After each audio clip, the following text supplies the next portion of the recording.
Assalamualaikum warahmatullahi wabarakatuh. Saya Ikvina Kamila Rizky, NIM 10222018. Saya akan menjawab pertanyaan ujian akhir semester.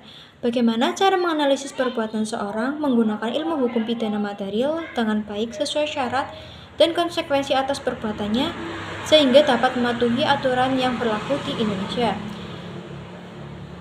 Untuk menentukan bahwa seseorang telah berbuat kejahatan atau pidana itu perlu dinilai dari unsur objektif dan subjektifnya. Kemudian, tindak pidana di Indonesia untuk merumuskan dasar perbuatannya dilihat dari beberapa unsur.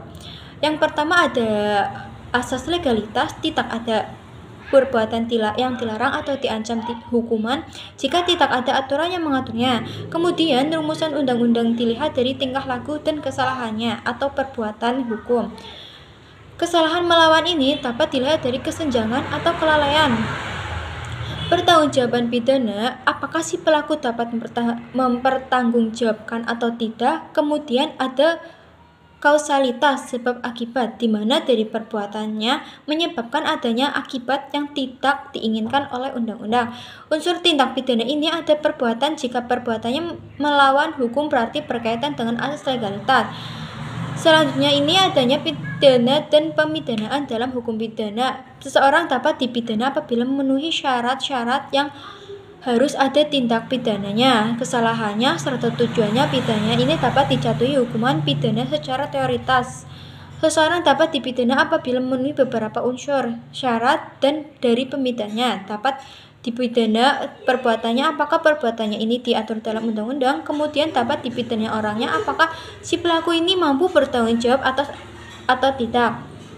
Tidak setiap perbuatan yang cocok dengan rumusan delik ini harus dipidana, karena untuk dapat dipidana seseorang harus ada kesalahan dan pelaku mampu mempertanggungjawabkan pidananya. Asasnya adalah tidak ada pidana tanpa kesalahan ataupun unsur kesalahan ini adanya kemampuan bertanggung jawab dari pelakunya. Kemudian hubungan batin dengan perbuatannya yang berupa kesenjangan atau kealpaan hubungan. Batin ini berhubungan dengan niat, karena niat seseorang dapat dilihat dari sikap batin dan tingkah laku dari seseorang yang berbuat. Kemudian tidak ada kesalahan, pemaaf atau alasan yang menghapus kesalahan. Teori kesenjangan ini ada teori kehendak, yang mana kehendak untuk mewujudkan unsur delik dalam rumusan undang-undang. Kemudian ada unsur pengetahuan, ini sengaja berarti membayangkan akan menimbulkan akibat dari si perbuatannya. Seperti yang sudah saya jelaskan bahwa tidak semua pidana memenuhi unsur delik ini dapat tapi harus dilihat juga dari unsur kesalahan dan unsur mempertanggungjawabkan pidananya.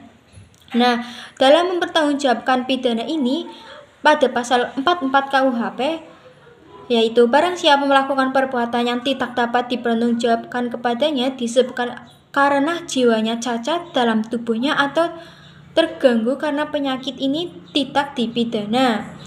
Nah, batas dimintakan pertanggungjawabkan pidana ini minimal 12 tahun.